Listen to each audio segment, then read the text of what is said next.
Hey there, spooky friends, and welcome to another episode of the Scaryish podcast. That was fucking annoying as shit. They always are. Okay, anyway, I'm Robin Grace, this is Adam Diaz, Hello. and today we have an episode full of interesting, thought-provoking, I don't know actually, if yours is Mine isn't thought-provoking. Okay. Mine's brain-dead bullshit. I am covering a cryptid, so I don't know how thought-provoking mine is either. But we're here. We're here to share. Hopefully you guys find it interesting.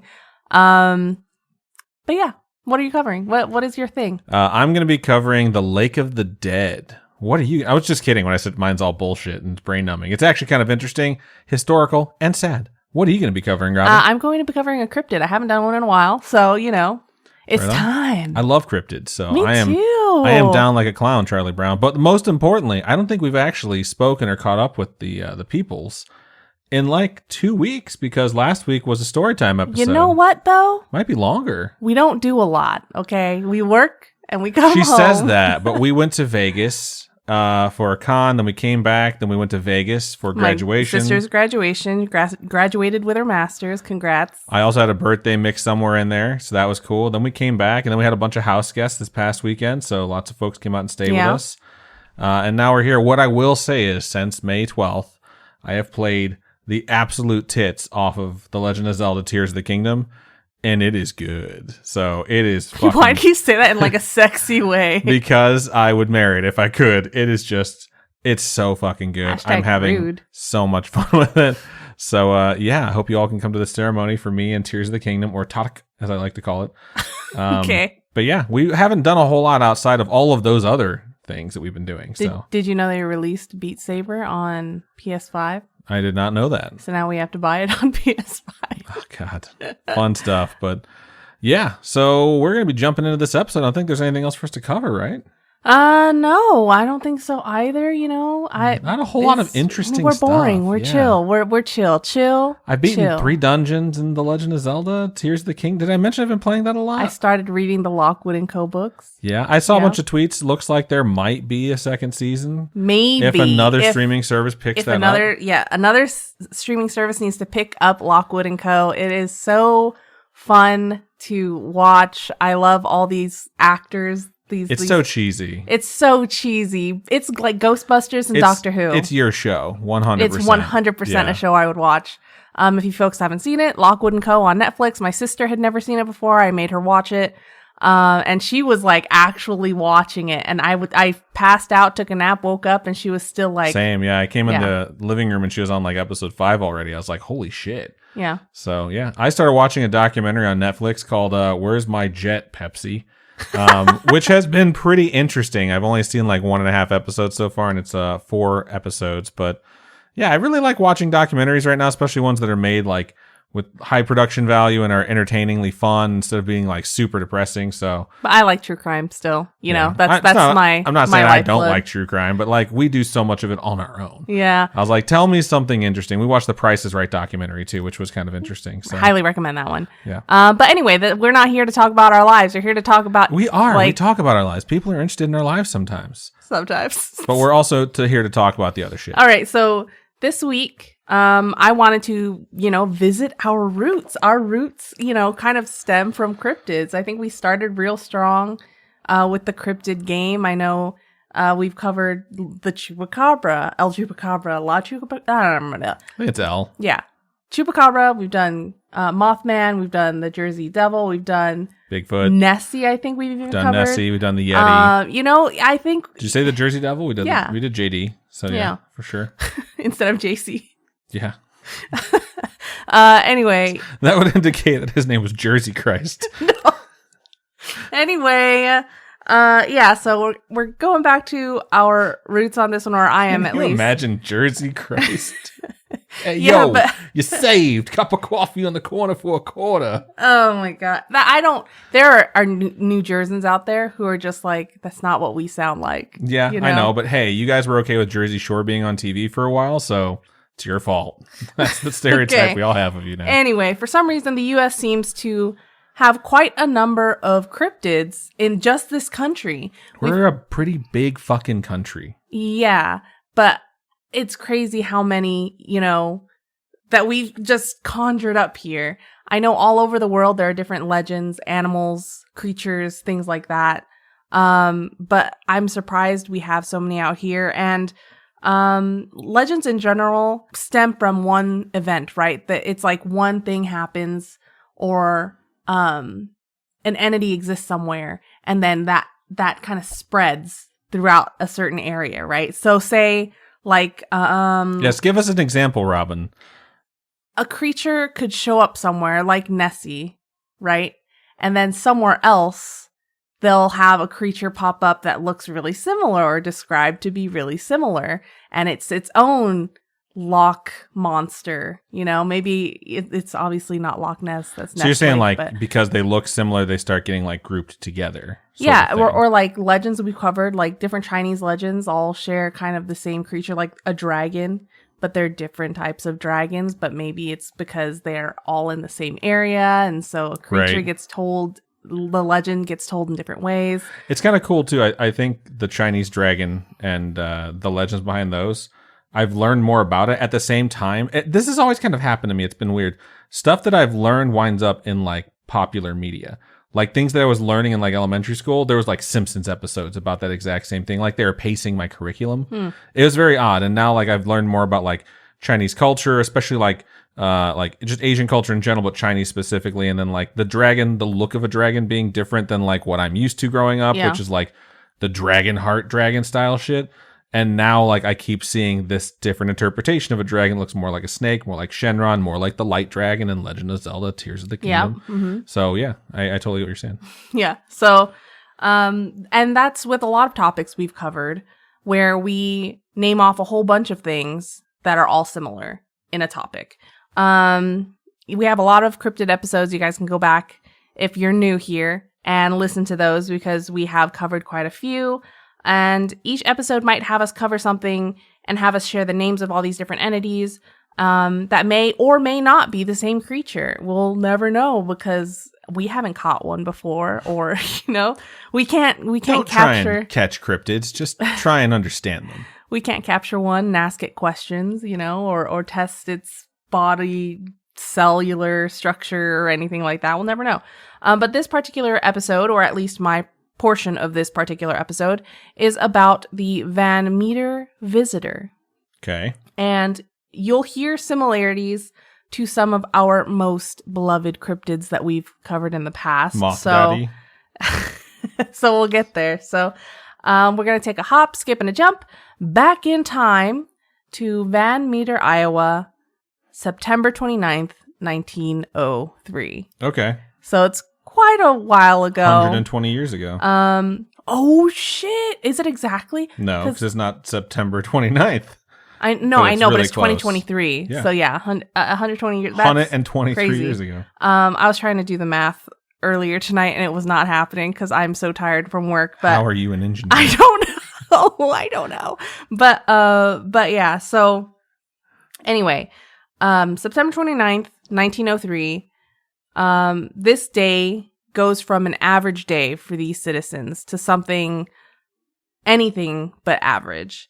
And that Tuesday night, from that Tuesday night through to October 3rd, 1903, those living in Van Meter witness something that shocks and confuses them and kind of starts this media frenzy. So this incident happens. It maybe even scares them a little because it's something that is just not in our typical realm of reality, our idea of normalcy. It's not something that we see in our everyday life.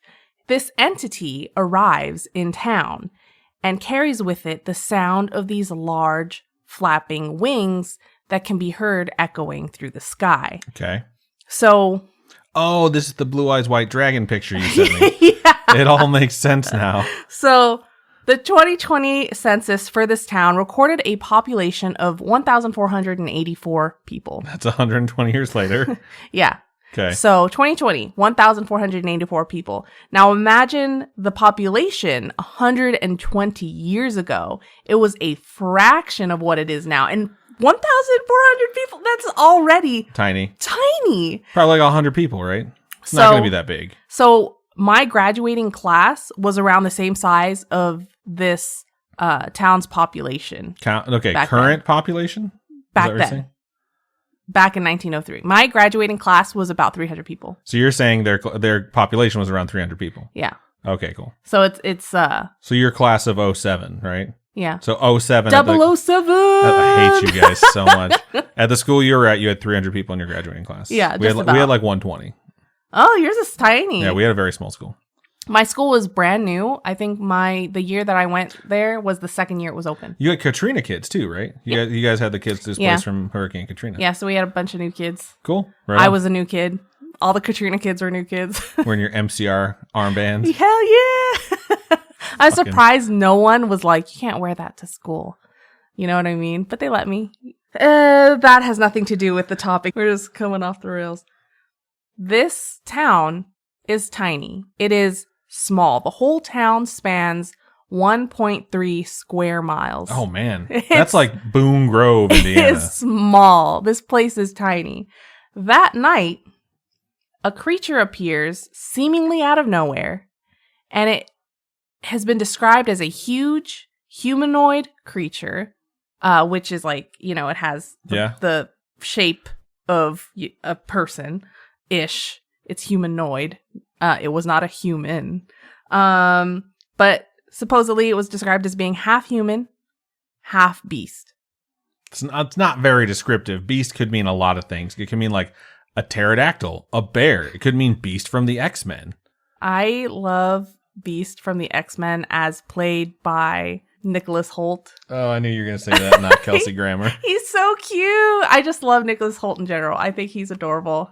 Hashtag hit me up. No. Wow, you haven't asked a celebrity to hit you up in a minute. Yeah, you're right. It's been a while. Yeah. Goodbye, dignity. I watched a Try Guys video today, and Pedro Pascal totally won the daddy competition. The daddiest daddy. Anyway, so continuing on. Based on the reports of dozens of witnesses, the creature looked to be 8 feet tall and had a huge set of wings. And of course, it couldn't be like a nice, beautiful, luscious, feathery bird-like set of wings. Not like the Rito from Legend of Zelda Tears of the Kingdom. Oh, Jesus. Which are humanoid birds. It was more like the common leathery bat-like wings we hear a lot when it comes to cryptids. Cryptids are, for some reason, always described as having leathery skin. I'm picturing Jersey Devilish style. Yes, exactly. Yeah. And that's the thing is this creature is very Jersey Devil-like. It looks very similar, except I think the Jersey Devil had like a bat-like face, right? It had like a crane-like neck, I think. That's why people are like, it was just a big crane. You know? Okay. Anyway, something that seems very unique to this Van Meter visitor is that it had a horn on its head.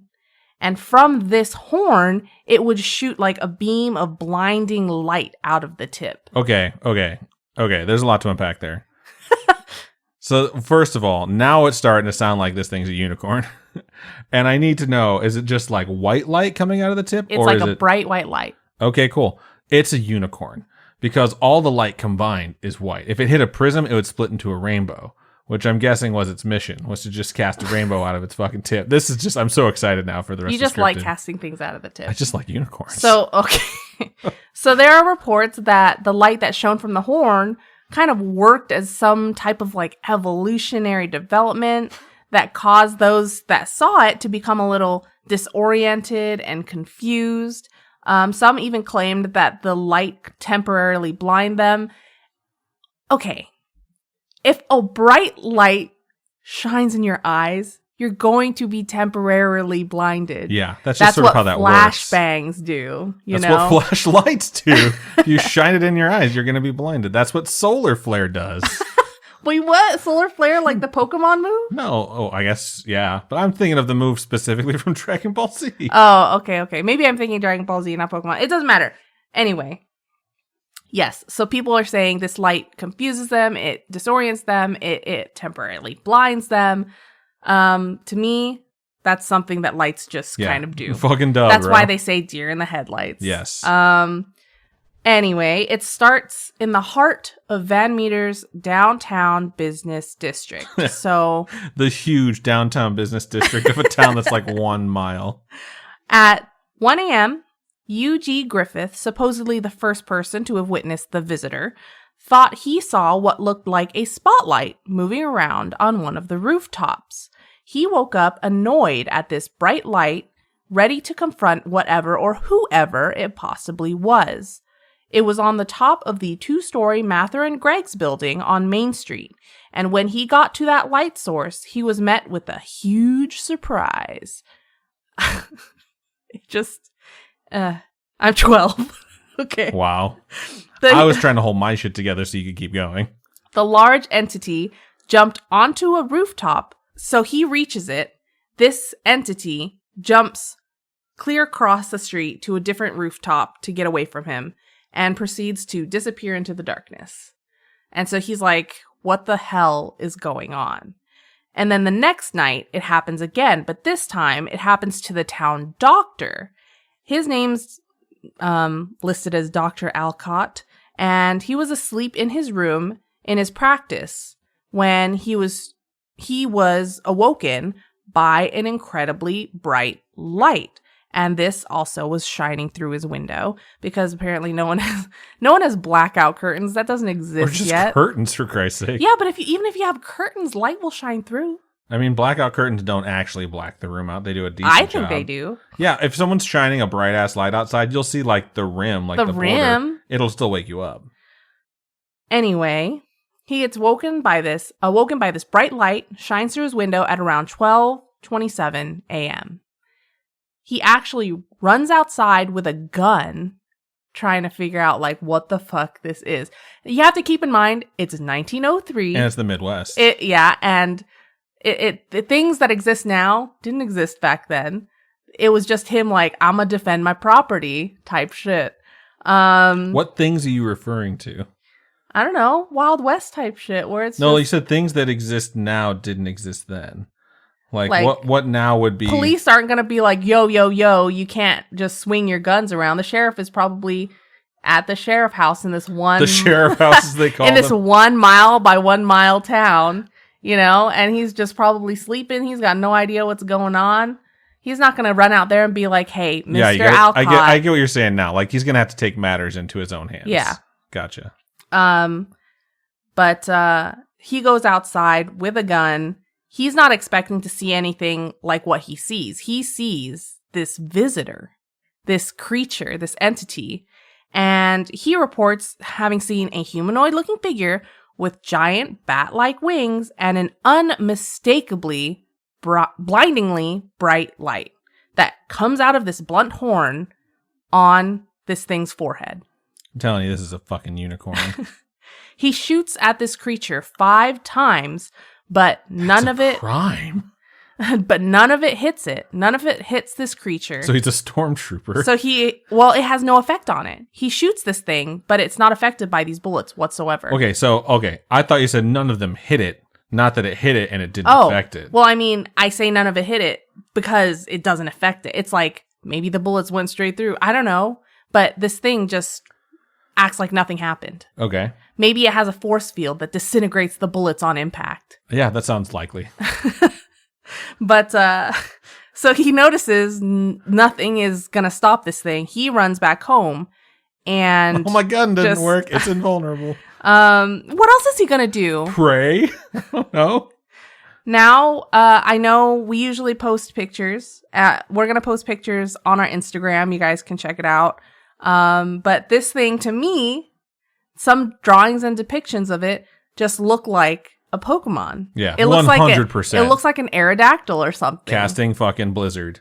No, excuse me, Ice Beam out of its fucking horn. But yeah, so that's totally what it reminds me of. And these strange sightings were seen by a couple trusted members of the community. I mean, it's a doctor. You got to believe the doctor. And rumors were abound as to what this creature could possibly be. Clarence Dunn, a bank teller, also experiences this same blinding light, just not in the same way as the others. He had heard of Dr. Alcott's, but I'm not sure if he'd also heard of Griffith's experience. But after hearing Alcott's experience, he decides to stay up through the night and keep watch. And apparently, he takes a shotgun and sets up shop at the bank. This is a different world, apparently. Like, who would just let this guy stay at the bank overnight? Small town, obviously. It's a small town. And times were different back then. I get it, you know. It's like A Million Ways to Die in the West. Like, oh, I wonder what that building is. And it's just a big, huge sign that says bank. Yeah, you said, we got to trust the doctor earlier. And I was like, do I make another toe, foot, knee, leg joke? We've done so many of those. But yeah, so it's just interesting to me that they just let him set up shop at the bank to watch out for this thing.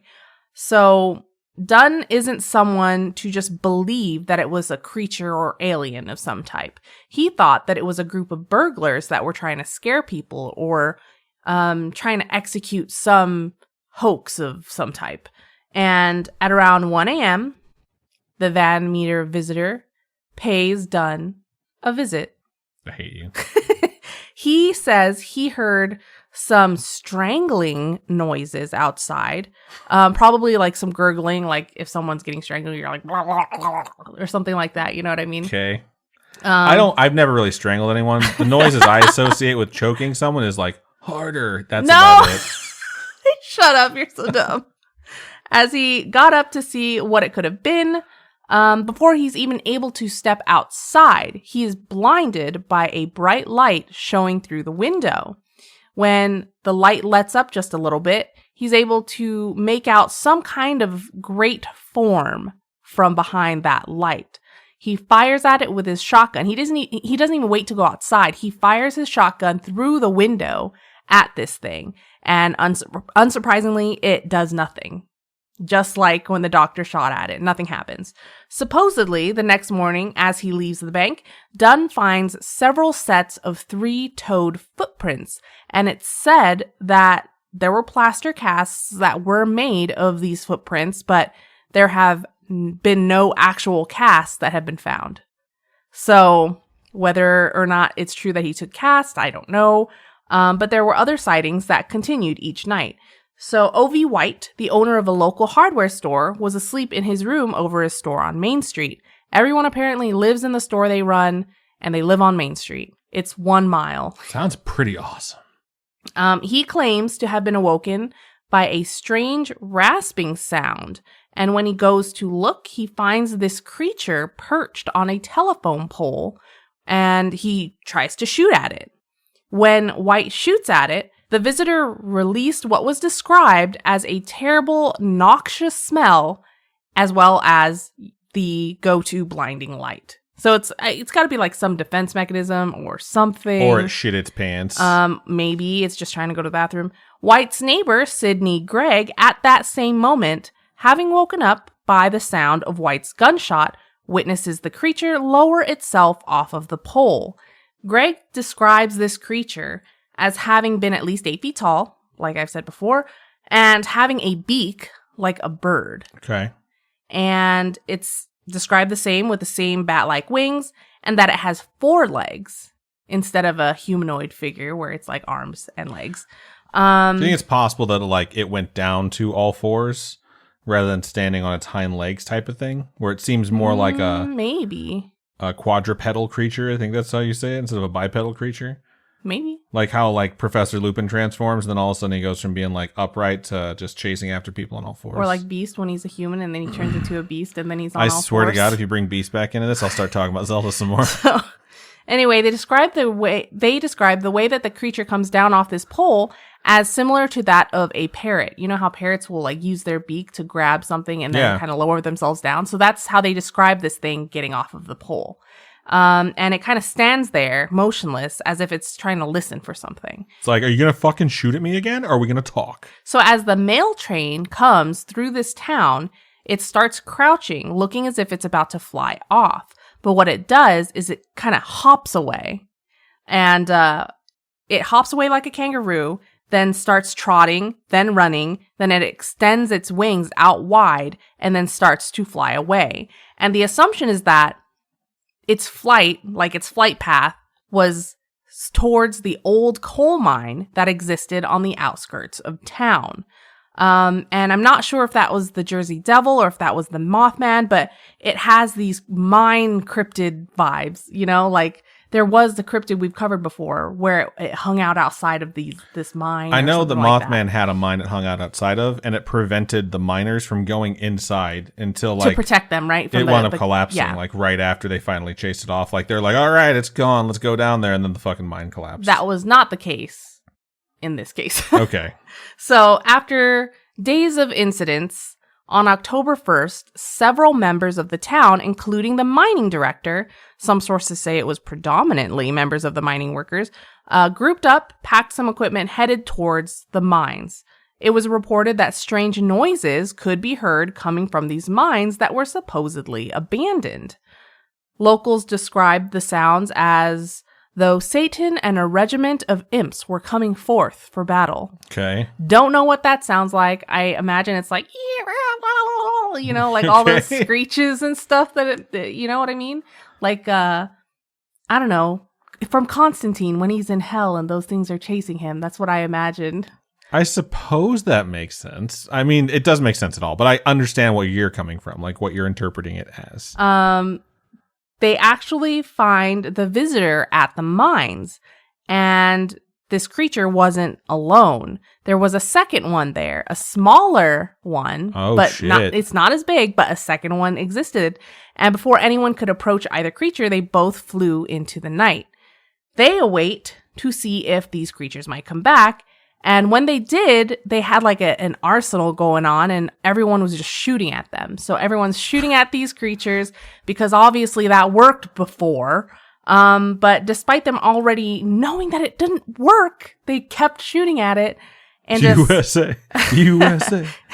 And they were somehow fairly surprised that it didn't work because they had put so much firepower into their attack on it. Can you imagine if this was going to be like the most important zoological discovery of like the century and they just chased these things off because they kept shooting at them rather than observing them? Well, since nothing seemed to be working, they decide to, like, they shoot at it. The creatures scurry back into the mines.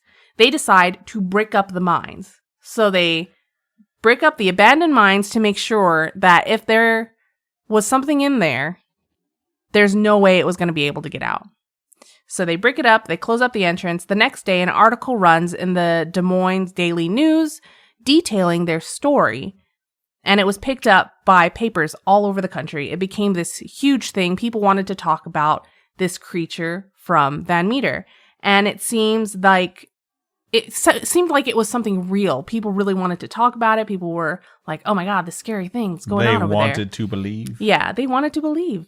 And by the end of November 1903, the event was just a memory. People were over it, you know. The newspapers moved on. It was no longer a hot topic. Did they ever go back into the mine? After this, the creatures were never again seen in Van Meter. Some sources claim they were never seen again, but there's some that say like there were sightings or reports into the 2010s, which I don't believe, but maybe they're true. Maybe breaking it up worked, or maybe they escaped. The creatures escaped and went on to somewhere where people weren't shooting at them all the time. Yeah. Or maybe they went on to become the Jersey Devil or something, you know? Maybe. Or who knows? Maybe they were Pokemon the whole time. That's the problem, is they kept shooting at these things and didn't try and catch it. Yeah, they should have thrown Pokeballs at it. You're totally right. I am curious if this mine that supposedly exists ever got reopened. Because if I not, don't know. Just go check. Just go back in there and crack check it open. There is a festival there now. Of course, so there's a festival, kind of like how Mothman has his own festival. But the Van Meter Visitor Festival commemorates the visitor every year around the same time of the incident, so late September. They have walking tours and they have activities that kind of relate to the visitor. Where everyone shoots at fucking birds. So yeah, that is the story of the Van Meter Visitor. Right Cryptid tale. We should really pitch to some sort of executive that has the money to finance our show, where we're just going to take a tour. I just want to go to all these towns with all the cryptids. Go to all the fucking festivals for all the cryptids. Yeah. And just do a report on those, and it'll be fun. So that was really interesting. It sounds like this is where the Jersey Devil came from. One of these things wound up becoming the Jersey Devil. Yeah. The in my bird mind. beak thing throws me off, but The wings and like the height, maybe he lost his horn at some point or got shot off so he couldn't hit everyone with his fucking laser beam or whatever. But yeah, this is definitely right up the alley of like early 1900s like American cryptid style shit. So everything that they saw they were basically afraid of, but certain things just became legend. So who knows? But good stuff, Robin. thanks. I had fun. It was cool. We had fun. Yeah, well, thanks. I speak for everyone, I hope. Oh. So, all right, before we move into my topic, we are going to take a quick commercial break.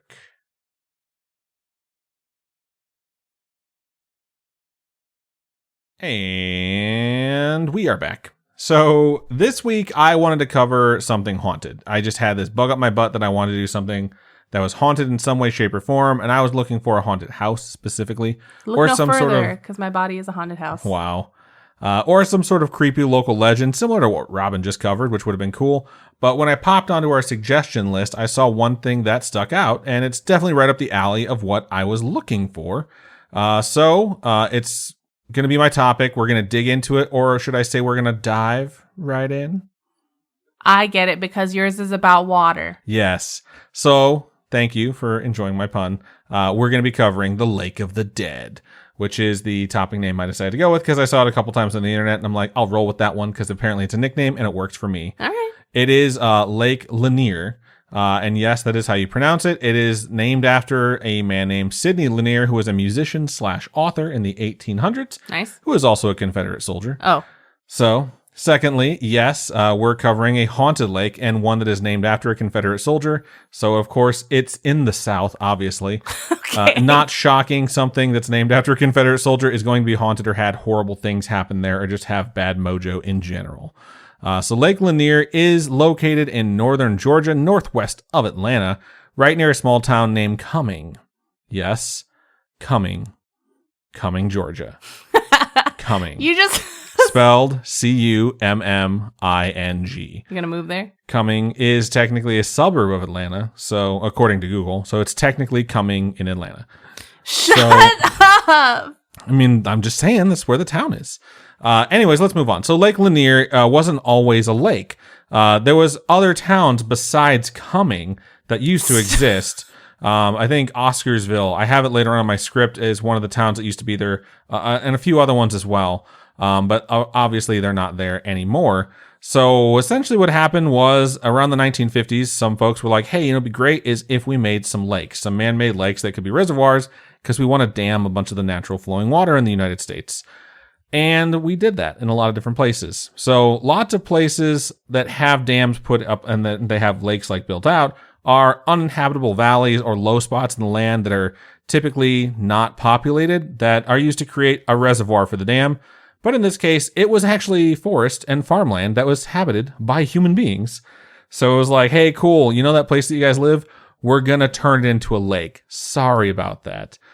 And the other thing about this is Lake Lanier is not located on top of a particular happy plot of land. And it just shows that with the history. So Really? We're going to get into a bit of true crime here, so strap in. All right. So back in 1912, obviously everything was great. And I joke about that because the South was still recovering from the Civil War in lots of ways. Civil War had ended less than 50 years prior. Some things had gotten better, but a lot of things were still pretty terrible, and some things had gotten worse. Race relations, it wasn't, a phrase that people used back then, but we say it now to describe like the tension between people. And it was not the best, to say the least. A woman named Ellen Grice woke up in the middle of the night in 1912 and stated she saw a black man in her room, and upon screaming, she claimed he fled. So she woke up, saw a dude who wasn't supposed to be there, screamed, and he left. Was it a ghost? No. So the sheriff arrested someone the next day, along with 4 accomplices. Don't know how 5 people total wound up being responsible for one person being in that person's bedroom. Racism. And then they held them in the jail near Cumming Town Square. I'm not making that up. That's where they held them. So lots of folks question whether this incident actually occurred or not, or whether it was a charge made up to detain these 5 guys specifically. Because again, accomplice to a break-in, no one said these people were there. All she saw was one person in her room that ran away. So, a local preacher heard about this, and someone asked him during Sunday service what he thought about it after the fact. And this preacher was black. And when he said, what does he think happened? He said that the victim was a, quote, sorry white woman, end quote. So kind of racist. Yeah. So that caused a mob of people, white people, to go to his church and drag him out during his service and whip him in front of it until police officers were able to get him, and they were able to get him to the courthouse because the mob was basically following him and the police trying to kill him. This was a very different and unfair time. This was a fucked up time in American history. Yes. He wound up getting, quote, transferred out of town for his safety, end quote. So he basically was made to leave the town and told, like, if you come back, they're probably going to fucking kill you. The people who tried to kill him, there was no arrest made. It's called exile. Not a single arrest was made for the obvious assault that everyone witnessed that the police were assaulted for to try to protect this guy. And I do want to point out that in a lot of cases, especially in the cases that I'm telling you right now, the police were risking their lives to protect the black folks in the South because they're just like, okay, cool, like, you guys are fucking crazy. Like, I don't know what you're trying to do right now, but it is super dangerous and certainly not justice. I don't want to skip over this too much because it is something that is very historical and very, very horrible, and I don't want to make light of it. But this is a story about the lake. So I'm just going to kind of give a faster version of this now that we've established the tone of the time we're talking about. Basically what happens here is a militia of white folks start patrolling the town and assaulting black folks. 3 days later, after all these tensions are sky high, an 18-year-old lady who was white went missing, and she winds up being found the next day with her throat cut, and presumably she was sexually assaulted. There was something laying on the ground that was identified to be a mirror that was said to belong to a 16-year-old black boy, and they considered it the smoking gun that was going to lead them to her rapist and killer. Sounds like a lot of bullshit. So he denied the crime. He said he didn't do it, and then he was beaten and tortured.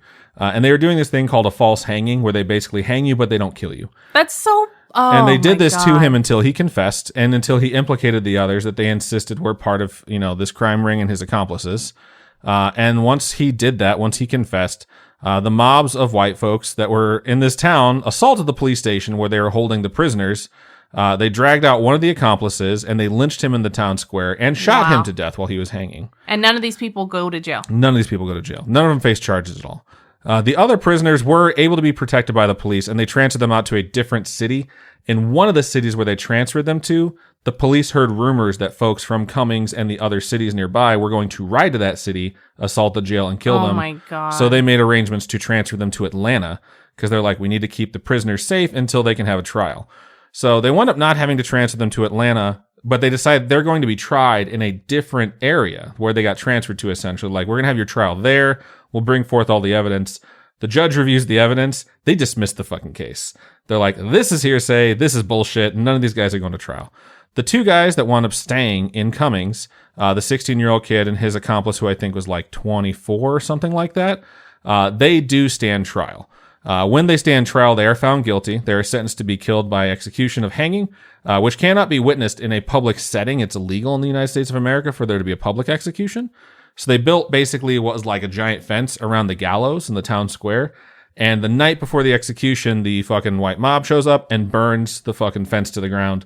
12,000 people watch these two guys hang. Oh my God. Yeah, it was fucking bad. Then after that, these guys called the Night Riders started riding around the city, the entire county, in fact, and assaulting all the black-owned homes in town, shooting into the windows, assaulting any occupants that came out, throwing dynamite sticks into the homes with children inside. So essentially 98% of the black population of the area flees, which is more than 1,000 people at the time. They made up 10% of the population in the area. By the end of the month, when all this shit went down, there was less than 1% black folks. Wow. These Night Riders actually started going from city to city to racially cleanse the South until they got to a city that had like fucking armed police. And they're like, if you guys don't get the fuck out of here, we will kill all of you.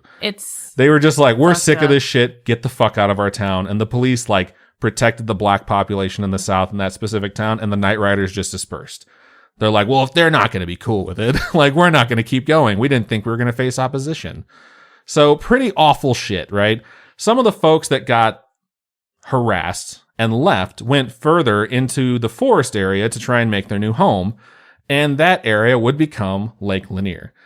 And the places where all these assaults took place and basically all the bad shit happened would also become Lake Lanier. So they decided they were going to make a lake on top of this hotbed of just sort of racially charged, horrific American history. And it doesn't get a ton better after that. So here's the thing, is that people left Cummings. They went to Oscarville, which is the name of this town. And that town winds up being like this sort of like black-owned town. It's very small. When the 1950s hit, the powers that be decide Oscarville is expendable, and they're going to get rid of it. Wow. So they basically tell 250 families, 15 businesses, several churches, and around 20 cemeteries that they're all going to get relocated so that they can put this lake up. They do pay them for their money, but it's one of those things where it's like, we're going to pay you, but we're moving you regardless of whether or not you want to go, and we're not negotiating the price. Like, here's what you're going to get. And the reason they did this is because Atlanta was very prone to flooding at the time. So if there was heavy rains, Atlanta would flood a bunch, which means that in a 100-year stretch for Atlanta, it got burned to the fucking ground during the Civil War, rebuilt, and then flooded, and then flooded, and then flooded. So this dam is one that's not specifically meant for hydroelectric power, although it does provide that. It was meant to prevent flooding downstream. Okay. This reminds me of the flooding incidents that occur in China, where we talk about like, oh, I can't believe that they just opened the dams and drown the poor people so that they can save the rich cities. We literally drown a fucking poor city so that we wouldn't worry about like Atlanta flooding. So that's what happens here.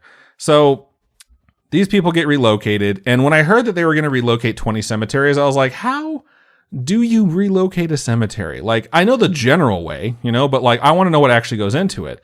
How do you move dead folks from here to there?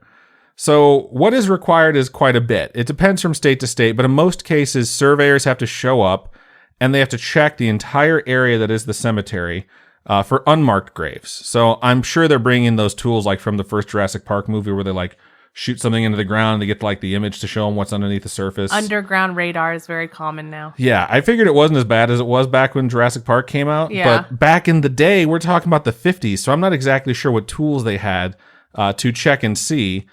But they had to go to the families of people who still had family and say like, hey, we're going to be moving this person. Like, do you have permission? Do we have your permission? And if they said no, they're like, tough shit, we're doing it anyways. They could make requests though. So like, we want them to be located in the same spot they would have been located if you're going to like recreate the graveyard somewhere else. Mm-hmm. A lot of folks would say like, hey, whatever the orientation was of the headstone, like if it faced east or west or north or south, we want it to be the same. So certain things were honored. And that's kind of what happens a lot. There's a lot of archaeologists that actually have to be brought in for these projects because if they find anything that's not like a grave or a body, they have to document and catalog everything they discover within the cemetery because a lot of folks plant stuff that used to belong to like deceased folks. Okay. And so they would go to them and say like, hey, this object, this like necklace was found above like your grandfather's grave, and be like, oh yeah, like my grandmother buried it there. Can you bury it above his grave again? Oh, that's cool. So like, that's the point of having those folks come in. So there's a lot that goes along with it, but I really wanted to know. It was very curious. Like relocating a cemetery seems, in my personal opinion, very sacrilegious, very disrespectful to the dead. So it's like, we're just making way. We're making room for like, oh, we need something new. And like, we don't respect where you decided to be buried or where you decided to rest in peace. So that's what they do when they do that, or at least in specific cases like this. So the last thing they do is move the headstones.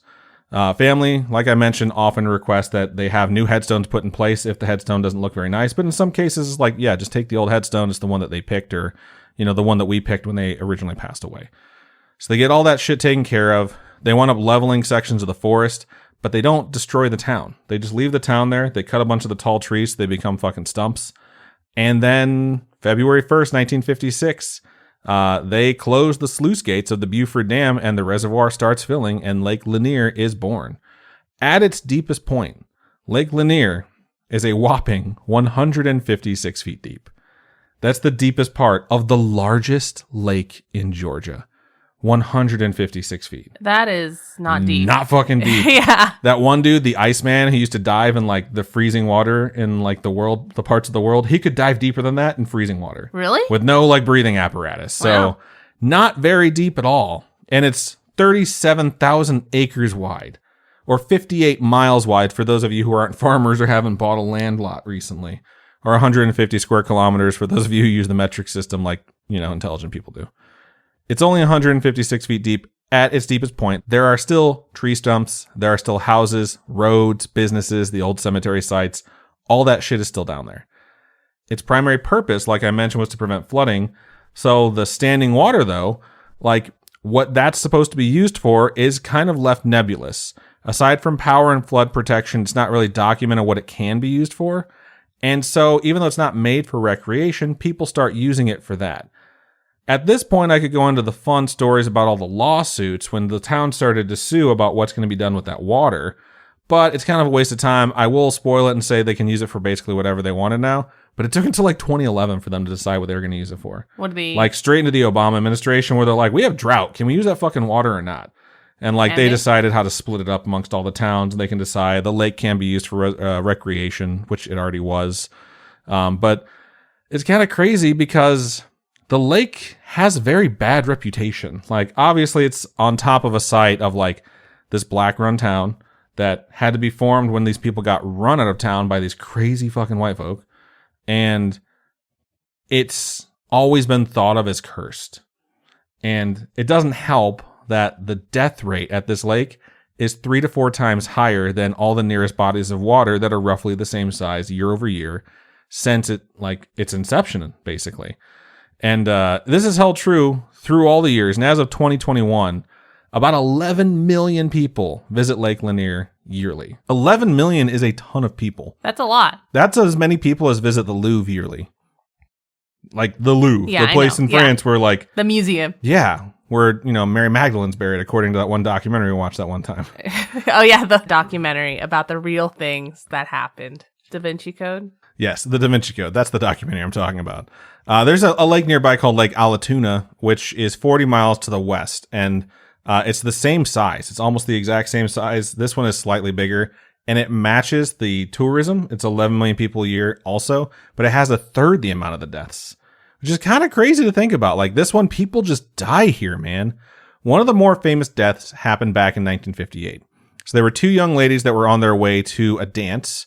So like a school dance. Okay. One of them named Delia Mae Parker Young and one named Susie Roberts. Delia Mae had actually borrowed a pretty blue dress from Susie to wear at the dance. Then they hopped in a car and headed that way, but they were low on gas. So on the way to the dance, they stopped and they filled up Susie's 1950 Ford sedan. Not sure what the model was because everything on the internet just says Ford sedan. And after they got done filling, they're like, let's drive off without paying. Wouldn't that be funny? That's a crappy thing to do. So they do, which is a dick move. They wound up driving on a bridge that crosses Lake Lanier and they lose control of the car. So it's further in my script who was driving. I forget who it was, but they lose control of the car. It's unrecoverable. And it's presumed that they go into the lake because tire screeching is heard and they are never seen or heard from again. But so you have no idea where either of them were seen, their car is gone, the both of them are gone. No one knows where they went, and no one's tried to look since? They looked, but they couldn't find her. They couldn't find both of them.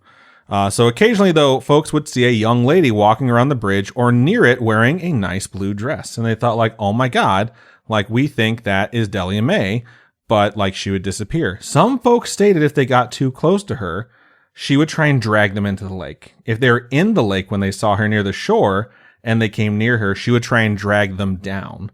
The other thing is that she doesn't have hands. How does she drag you with no hands? Imagine a person with no hands, like just stumps. Like they'd still like wrap around you with their arms and dig their fucking stumps into you. That's true. Which would be absolutely terrifying to fight off. So a year after the accident happens, once this like ghost story is already starting to be told more and more, a fisherman that's at the lake winds up spotting a body floating near a bridge that was severely decomposed, but no one is able to identify who it is. It was thought to be one of the girls. Could they differentiate like what gender? I think they knew it was a girl. That's all I can tell. But again, this is a legend. This could all be bullshit. Okay. So what is known is that after it took place, 31 years after that part where they noticed this body floating, or supposedly someone saw a body, more information comes out about the disappearance of these 2 girls when a 1950s Ford sedan is discovered and removed from the lake in, I think, 1991. And inside were the remains of one young woman that was able to be identified as Susie Roberts. Okay. So they're like, okay, so Delia wound up falling out of the car. Is it Delia or? It might be Delia. It might be Delia. I'm sorry. And then Susie was at the bottom of the lake the entire time. So it has been assumed that the young lady that was discovered a year after the incident is Delia Mae. Sorry, Robin. But the legend there is told very often. She's the lady of the lake. She's the lady of Lake Lanier. But as long as people have been swimming in this lake, people have stated that they feel things grabbing at their legs, trying to pull them under. That's scary. Which is creepy as fuck for a lake that shallow. It's possible that what they're feeling is just seaweed, or debris from the town since it's still down there and the lake really isn't that deep. And people that swim tend to stay fairly close to the shore where it's not that deep. So if there's any unseen debris that's floated around, they might touch it with their foot. You can't see anything. You can't see anything. It's very murky. Ugh. So there's a lot of stuff under the water surface. And the other Why thing do you is, want to swim in it? I don't know. The other thing is, why do people swim in Lake Mead in like Las Vegas when every time that water level drops, more bodies get found in that lake, Anyways, with the drought affecting the lake's level as time goes on, it continues to drop more and more, which means this town that was drowned is getting closer to the top of the water, basically. So it's getting more and more creepy as this happens. People go missing here a lot too, like all the time. It sort of overlaps with Robin's topic last week about diving because rescue and recovery divers are called to this lake, quote, constantly. Wow. That quote is attributed to this guy who's a local diver named Buck Buchanan who has dove this lake a fuck ton looking for missing folks. And he says that this place is 100% haunted. He says like that lake is 100% haunted for sure. I couldn't find the exact quote that came from him where he like guaranteed it, but he says this one quote that I found. He said, quote, "You reach out into the dark and you feel an arm or a leg and it doesn't move. That's creepy." So it's End like quote. a solid someone's arm. You held got a there. hold of someone, but you can't remove them or move them at all. And so they're just fucking down there. It's like something's just grabbing onto That's them. so fucking creepy. That's I have super goosebumps creepy. just saying it. I hate thinking about being in water that's deeper than I can touch the bottom of and having an arm or a fucking leg underneath me. And it's not just swimmers that have accidents on Lake Lanier. There are an abnormally high number of boat accidents that happen on the lake. Folks state that boats are known to just randomly burst into flames on this lake, too. Shut up. I found multiple reports of like boats just burning, and they're like, oh, college party kids, they came down here for spring break or fucking any other weekend where they take their boat on the lake, and they do something stupid and their boat sets on fire. But it happens a lot. It's also possible that the boats take damage from the debris below the surface as the lake's level like gets lower. So their like prop hits it or their undercarriage or whatever they call that hits and they get catastrophic damage, which leads to a fire. But it's something that happens like eerily often. And in May of 2021, there was a boat that fucking exploded, injuring What? 6 people, 3 of them seriously. I couldn't confirm if any of them actually died. I think they all survived. But like no one knows exactly how it happened. They insist they hadn't been drinking. They insist they were just refueling the boat. There was no source of ignition anywhere around, according to the internet and according to the interviews they gave. And then boom, the fucking boat just exploded. It's something like out of a fucking movie for real though. Cause like the explosion caught a nearby jet ski on fire. The jet ski then drifted with the water into a dock and set that dock on fire. What the heck? Like this lake is cursed as fuck, dude. The weekend before that, there was a pontoon boat out on the lake with a group of folks who decided they were going to go swimming. They dove off their pontoon boat and everyone surfaced except for one guy named Anthony St. Hill Jr. The others thought it was a prank at first, like, oh, he's just fucking with us. But the longer he stayed under, the more panicked they became. And they started to search and they searched as best they could.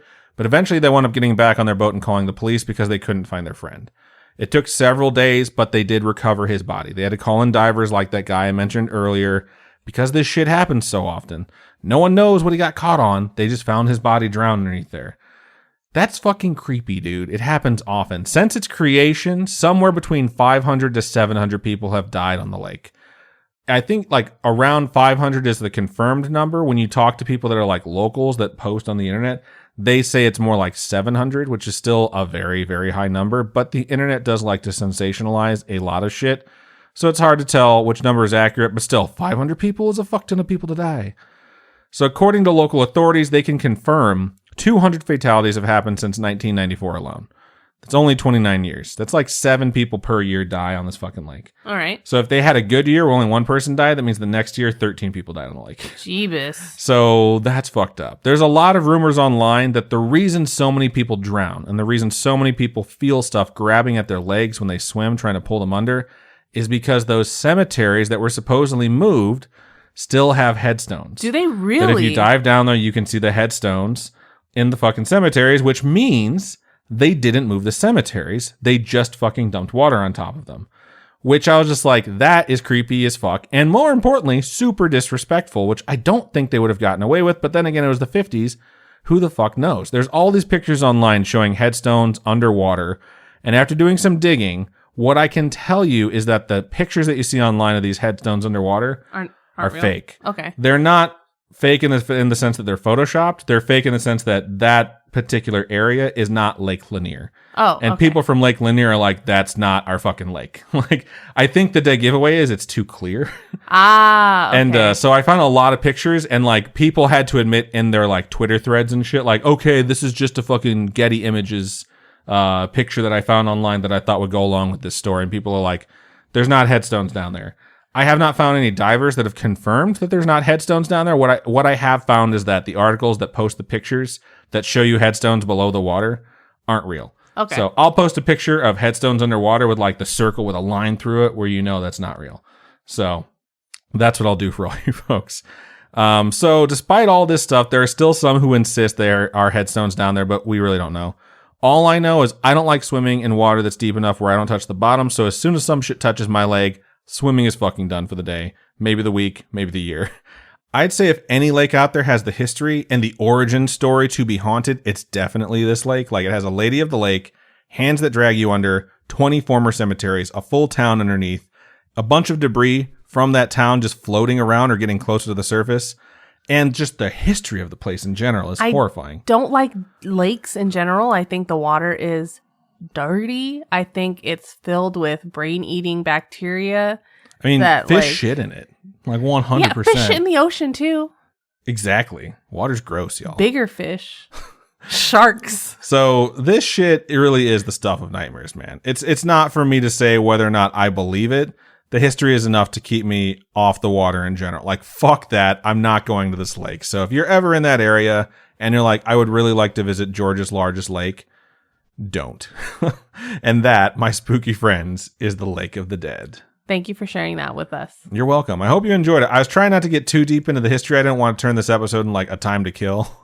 But I was just like, it's hard to ignore the history of this place when it was just so awful, man. I mean, early era, America was just a racially fueled mess. Yeah. And 100%. And I think that's why there are a lot of hauntings in this country. And it's just there's so much negative energy. And I mean, let's be real here. Like, it's still a pretty racially charged negative mess. Absolutely. But it's just like there's less like atrocities committed on the daily. But in there most are parts. still atrocities. There's still horrible things that happen, every man. day. And you can imagine those places are going to wind up being fucking haunted in the future. So just going through the history of this place and like reading about it and finding out about it, I was like, this is one of those places that definitely has like those scars you've talked about, like time scars where like trauma that will reverberate and like echo through the ages. Like, it's one of those places and they just dumped water on top of it. It sort of reminded me of that scene in Stranger Things where the gate is at the bottom of the lake. Yep. And like they're swimming around in the fucking lake and the thing just grabs Steve and like pulls him under. Steve. I was just like, yep, it has some of that fucking vibes to it as well. But yeah, this one creeped me out as I was going through it and we were writing the script. I was just like, this will be an interesting one. I hope folks enjoy this, but at the same time, it's probably going to keep people from swimming this summer. So I hope that it had the Jaws effect for you all. But yeah, lakes are not my thing. And this does not help. It's very hard to get me into the ocean now that I'm older, let alone a lake. I'm not getting into a lake. I've done a lot of stuff that I think puts people off from swimming, like the brain-eating amoebas and this in particular, the two recently, where it's just been like, just stay out of the water. Who the fuck cares? Like, we're not amphibious. Stay on land. There's like the red tide or something now, too, where it's like this... I don't know what it is, but it floats on top of water and it's just this bacteria. Oh, okay. I know what you're talking about. Yeah. I've heard of this. Yeah. Yeah. Thank you guys for listening this far. I hope you folks liked the cryptid topic, or maybe you liked Just like, I hope you like mine and not his. Fuck this guy. Maybe you liked Adam's. But let us know what you guys thought and yeah. Yeah. Also, this episode came out on Friday. We had some shit going on Thursday that we're just like, you know what? Let's not overlap stuff too much. So we hope you guys don't mind that it came out on Friday. But next week it comes out, I think the 31st or the 1st. So yeah, strap in for that. We got some good stuff coming up in the next few weeks. We're pretty excited about it. So we hope you are too. If you have a story that you'd like to send us, doesn't have to be about our topics, doesn't have to be about Lake Lanier, the Lake of the Dead, or Lady of the Lakes. Or the cryptid that Robin covered. It could be about anything: supernatural, spiritual, coincidental, true crime, extraterrestrial, and any of that stuff. Feel free to write to us by emailing storytime@scaryish.com, or go to our website, scaryish.com. Click on Contact Us. Fill out that form. It comes directly to us, or hit us up on our social medias. Facebook is facebook.com/scarishpodcast. Twitter is @scarishpod, and Instagram is @scarishpodcast. Robin, for folks who would like to donate to us, how can they do so? You can go to patreon.com/scarishpodcast. Those are monthly donations with tiers starting at $1. So check that out. You can also go to Ko-fi, ko-fi.com/scarishpodcast.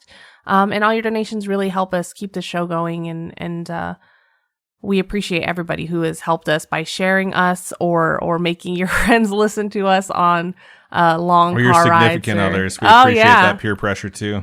Bring them into the spooky fam. Seriously. We appreciate you all. Thank you so much. Thank you for listening to this episode. I think that's everything we got, right? Yeah, keep on creeping on, and we'll talk to you guys later. Bye-bye.